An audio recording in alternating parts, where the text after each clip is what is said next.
gusto ko, ayaw ko na. Tapos na ako sa politika. Dumaan na ako pagka-presidente. Wala nang sa akin na meron pa akong ambisyon. Sakali, merong compelling reason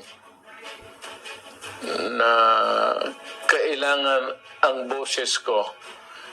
Pwede kasi magsalita ako sa civilian. But to amend a constitution and you start by buying the signatures of the Filipinos for it to start the process, daanin mo sa bayaran, wala ngang eleksyon. In order to, you want to stay in power. Hindi na ganun na ang gobyerno, Adre. Ang gobyerno dapat palit-palit. Huwag mong suluhin. Kaya nga may eleksyon para kung ayaw ng tao sa iyo, papalitan ka. So, do not with the Constitution because it would mean only trouble for our country. Hi guys, magandang araw po sa inyo lahat. Ito na naman po ang inyong lingkod, si DIY KKB Informative. So pagkatapos po nating ma-interview si Sir Dado ng Pinoy Survival, dito naman po tayo tumungo sa interview ni Sir Banatbay kay dating Pangulong Rodrigo Roa Duterte. Napakaswerte po nitong vlogger na to, si Sir Banatbay, dahil siya lang ang napaunlakan ng ating butihing kagalang-galang dating Pangulong Rodrigo Roa Duterte. At ang sabi nga niya, hindi kasi siya nagpapa-interview. So, swerte. Swerte si Banatbay. Siya yung ikaw na ang pinalad. Ayun. Thank you, Sir Banatbay, sa pag-interview sa ating dating Pangulong Duterte. So, dito, may mga tanungan sila. Halimbawa, itong election sa 2025 for Senator kasi siya nga yung nag-number 1 eh. Wala talagang, kumbaga, gustong-gusto talaga ng taong bayan na bumalik sa politika tong si dating Pangulong Duterte, si Tatay Digong. So, tunghayan natin kung ano yung magiging kanyang mga kasagutan dito. At nakakamiss talaga ang ating Tatay Digong. Miski nga si Sir Dado. Talagang hinahanap-hanap din yung panunungkulan at kung paano nanungkulan ng pagiging presidente ito si former President Rodrigo Roa Duterte, si PRRD. So, tunghayan na po natin kasi meron din itong tinatawag yung naitanong din dito yung tungkol dito sa People's Initiative. So, bago po tayo magsapol guys, ay ako po muna ay magpapasalamat sa ating mga viewers. Amazing! At lalong-lalo na sa ating mga subscribers na patuloy na sumusuporta sa ating YouTube channel, DIY KKB Informative. At salamat po sa mga incoming subscriber ko. Tayo po naman hindi pa monetize kasi demonetize tayo. Anyway, wag na natin pag-usapan yun. Hindi ko naman kailangan niya ma-monetize ako eh. Ang aking kagustuhan lang o ang aking ninanais ay maipahatid sa inyo ang mga impormasyon at totoong mga impormasyon patungkol sa nangyayari sa ating kapaligiran dito sa ating inang bansang Pilipinas. So, simulan na po natin guys ang ating interview ni Sir Banatbay sa dating Pangulong Rodrigo Roa Duterte. Ito na po siya guys.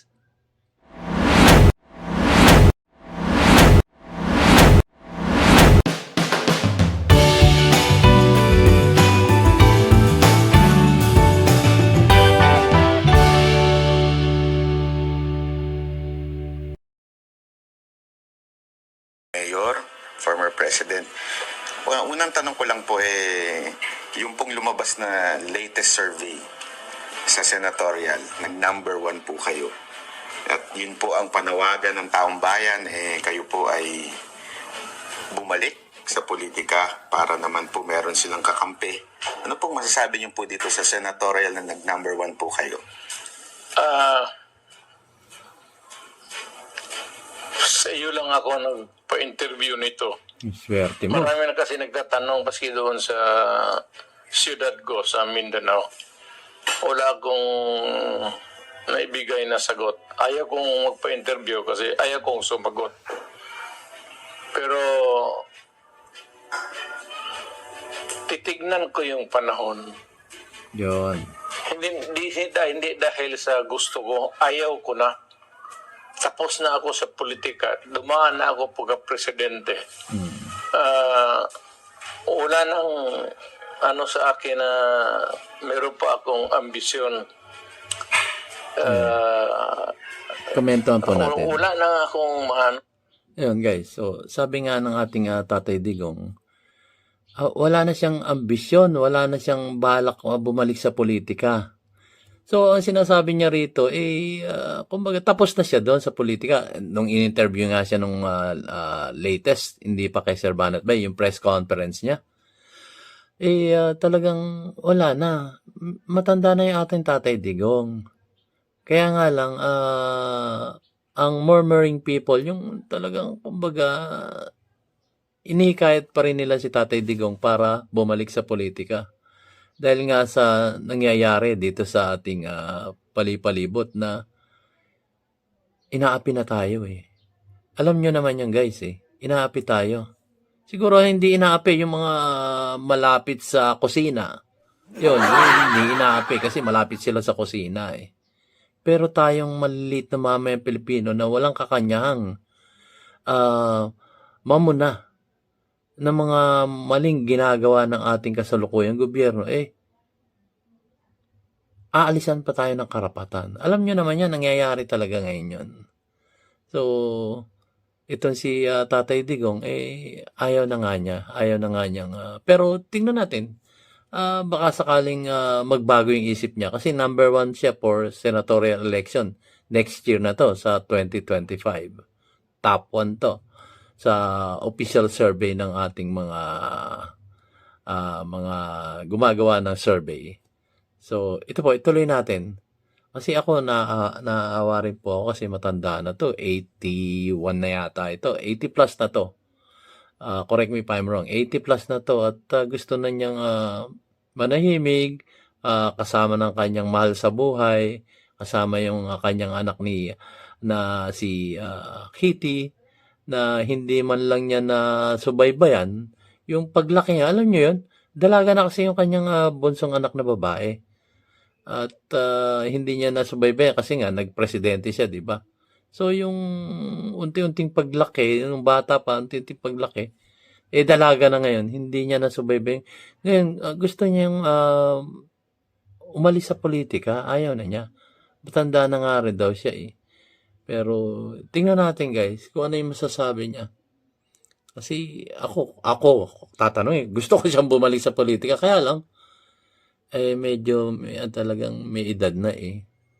Hayaan na natin siya mamuhay sa piling ng kanyang pamilya. So ito po, tuloy natin guys. Kaya lang, Kung sakali, merong compelling reason na kailangan ang boses ko. Pwede kasi magsalita ako sa civilian, but wala kang platform. Not unlike a senator. Ang platform mo is that you're a government official. Tapos, from time to time, you have to say something and also to participate in the lawmaking process sa Congress. Ang masagot ko sa iyo, prangka-prangka, kung may rason, if there is a compelling reason Yun. na kailangan akong lumabas uli at pumasok sa politika, Yan. hindi na politika dahil gusto kong politiko. Kung kailangan yung boses ko para marinig, I have to say something that is that is for my country, whether it is really a negative or positive yung sinasabi ko against usually yan sa gobyerno talaga. Baka mapipilitan ako, tatakbo ako ulit. Yun. So pag may clock po, Kung may compelling reason lang, kung wala, ayaw ko na talaga kasi pagod na ako. Sir, magandang gabi po. Ito, yung isang maraming YouTuber salamat din. sa sagot ninyo. Kayo natuwa doon. At least kung may compelling reason, meron kaming magiging boses ngayong 2025. Ito po ang aking tanong patungkol dito sa PI. Dahil yan po ang mainit na balita ngayon at merong di umanong pera kapalit ng pirma. Kayo po ba ay pabor dito sa People's Initiative na kung tawagin nila? Alam mo, they are denying itong nagbibigay ng pera. But in some provinces or congressional districts for that matter, talagang nagbibigay ng pera, nag-umpisa na, ang buong Pilipinas, alam ninyo yan. Hindi sa lahat, hindi pa kasi na full-blown talaga. Alam pala yun. But meron na nag-umpisa, nagbigaya na, nagpapirma na, tapos napagbigyan. Alam na Pangulo, yung dati Nabigyan. Pangulo. So, ang totoo niyan, huwag na tayo magbulaan. Yun. Halata naman talaga at alam ng tao. Kung ano lang ang totoo, sabihin mo na lang para wala nang problema. Nabigyan namin, ganon. Pero kung if you start to amend a constitution and you start by buying the signatures of the Filipinos for it to start the process, daanin mo sa bayaran, wala ngang eleksyon. It does not only leave a bad taste in the mouth, actually, it's almost, how would I term it, repugnant. A disgraceful act. So, hindi ako pabor kung gano'n, hintuin na lang nila. Hindi pa ako nagsasalita kasi tinitignan ko. Pero kasi yung denial ngayon lumabas, yung araw na to, hindi naman totoo. Kasi sa ibang probinsya, pati doon sa syudad ko, sa ibang distrito, nag-umpisa na ng bigayan. So, alam mo itong Pilipino, may gagawin ka, tapos po may tinanong ka, you deny. Mag-disclaimer ka kaagad. Puta, bakit mo gawin? Tapos, yung pala na maghugas ka na ng kamay. So, why the bakit mo pa gawin? So, kung gawin mo, kailangan, the position is that you want the signatures kaagad because you want to change the Constitution. And that Constitution, gusto ninyong madalian, kaya kayo namimigay ng pera. Ang end result nito is that a new Constitution, if ever, it will just destroy the nation. It will open the floodgates of political abuses, pati the perpetuation of powers. Kung sino ngayon gusto nilang tumuloy-tumuloy. Hoy mga gago, kung mga ulol kayo, itong demokrasya natin sa Pilipinas, palit-palit ito. Ang problema, pag nandiyan kayo nakapwesto, gusto na ninyo habang panahon, hanggang apo ninyo sa... alam mo, demokrasya to.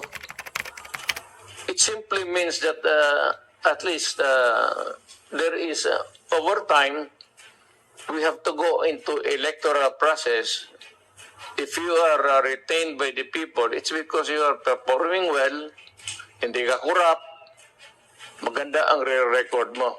Pero kung masamang tao ka or you are an idiot, incorrigible, ayan ang cleansing process ng demokrasya, elections.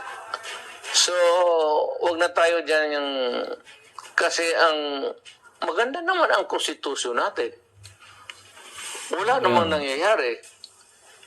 Wala namang patayan, walang dahil lang sa konstitusyon. Ang kalaban natin yung NPA, pero wala na halos. Tapos na. So bakit pa tayo magpasok ng masakit ng ulo na alam niyo na para magpatalaga sa in order to, you want to stay in power. Hindi na ganun na ang gobyerno, Adre. Ang gobyerno dapat palit-palit. Huwag mong suluhin. Kaya nga may eleksyon para kung ayaw ng tao sa iyo, papalitan ka. So, do not with the Constitution because it would mean only trouble for our country. We're okay. Wala tayong problema. Sa ngayon, wala talaga. Huwag ninyong umpisahan kasi Guys, komentuhan natin ng konti. Bahagya lang. So, alam na panla ng ating kagalang-galang dating Pangulong Rodrigo Roa Duterte itong mga PI na to. So, yung araw sa lugar niya, meron na siyang nababalitaan, pero alam niya, syempre, ang mga A1 information yun. So, alam niya na meron nagaganap na bigayan patungkol dun sa PI na yan, yung People's Initiative. So, yun nga, kinomentohan niya talagang, sinabi niya totoong sa sarili niya na, huwag niyong gawin yan. Meron tayong sa Constitution na gumugulong dito sa ating bansa. So, nakakalungkot lang po guys. Bakit parang ayaw na nilang umalis sa kanilang mga posisyon?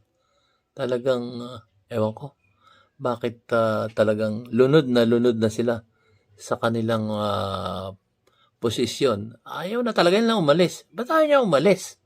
Sabi ko nga, tayo po may simula at may katapusan. Ano man ang ating mga kayamanan dito, posisyon dito sa ibabaw ng mundo, hindi natin madadala yan sa kabilang buhay. Hindi ba nila naintindihan yun? Yes ko, ano ba yan? So, nakakalungkot. Nakakalungkot po ang mga taong ganito na kumbaga adik na. Yun ang terminology natin. Adik na sa panunungkulan at ayaw nang umalis sa posisyon. Gusto lang, gusto sila yung mamuno sa bansang Pilipinas. Di ito lang nangyayaring ito. Dapat pakita nila yung kanilang kakanyahan bilang namumuno sa ating inang bansang Pilipinas. Hindi yung gadaan nila sa puwersa. Puwersahan na to kumbaga may bayaran, di umano. Sabi nga ng ating butihing dating Pangulong Rodrigo Roa Duterte, di umano meron ng kumakalap na bayaran doon sa PI na yan. Nakakalungkot po. Ituloy po natin guys. Malabo ang lolo, malabo mata. country. We're okay. Yan. Wala tayong problema. Sa ngayon, wala talaga. Huwag ninyong umpisahan kasi wala kayong every election, every president ang pumapasok sa ulo is to change the Constitution. For what? Alam mo kung bakit? Gusto lang to open as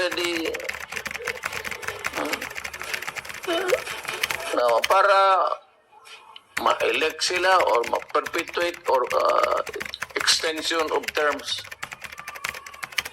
Walang ganunan. Demokrasya to eh. The Philippines is a democratic state. It provides for an election for an orderly change of government from time to time. It's a cleansing process. If the people cannot stomach your idiotic or maybe a mediocre performance, hindi maghanap ang tao na bright at saka marunong. Huwag tayong pumasok dyan sa mga gano'n. Wala na kayong maisip every term of a new president. Nandiyan papasok talaga yung So yun po guys, so natunghayan nyo na po ang interview ni Sir Banatbay patungkol dito sa nangyayari sa ating lipunan. At in-interview niya nga po si former President Rodrigo Roa Duterte. At maganda naman yung naging talakayan nila, tanong, sagot, yan. So, ang sinasabi nga dito, babalik si Tatay Digong sa politika. Amazing! Kaya kung hindi mag-aayos yung mga kasalukuyang nanunungkulan dito sa ating gobyerno. So ituloy lang nila yung kanilang maling pamamalakad sa ating bansang Pilipinas, maobliga tong ating dating Pangulong Rodrigo Roa Duterte na bumalik sa politika. Kaya yun ang sabi niya, mag-ayos kayo. Yun ang hindi man eksaktong pananalita. Yun ang kanyang pinatutukoy dito. Mag-ayos kayo. At pag nagka-problema, ang taong bayan, binigyan niya ng problema ang taong bayan, babalik siya sa politika. Babalik at babalik siya. Natunghayan nyo naman yun eh. So guys, gaya nga na sinasabi ni DIY KKB Informative, mayroon po tayong simula at may katapusan. Ano man po ang dapat nating gawing kabutihan sa ating kapwa, gawin na po natin ng maayos. Ito po ipatungkol dun sa mga nanunungkulan sa ating gobyerno. Dahil minsan lang po tayong dadaan sa mundong ibabaw at hindi na po tayo makakabalik. Ano man ang inyong yaman, ano man ang inyong mga tungkulin, yan po hindi na natin madadala sa langit. Kung sa langit nga pupunta. Yun po.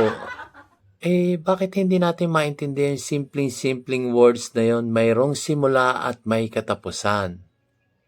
Tayo ay minsan lang dadaan sa mundong ibabaw. Guys, nakakalungkot po. Paulit-ulit ko sila. Hindi ako magsasawang sabihin yon sa aking mga vlogs. Mayroong simula at may katapusan.